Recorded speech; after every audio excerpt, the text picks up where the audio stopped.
Hey guys, so welcome back to this channel. In this video, I'll be showing you guys how you can catch the Lionhead Fish in Heartopia. So you'll need to be level 11 of the fishing hobby, and you'll find it around the Onsen Mountain Lake area, either here or here. Weather needs to be rainbow, and it can basically spawn at any time of day. And the shadow for it is small.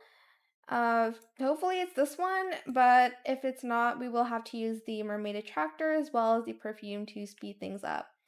So let's see if it is this one. No, okay, it's a tadpole. Great.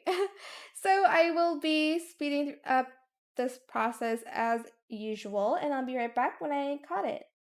And this is what the lion head looks like. Super cute, but I hope it was helpful for you guys. Don't forget to like, comment, share, and also subscribe to this channel if you haven't done that already. If you have any more questions about this video, just leave it in the comment section down below.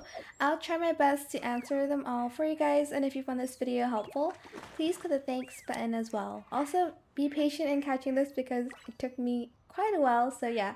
Thank you so much for watching. Bye!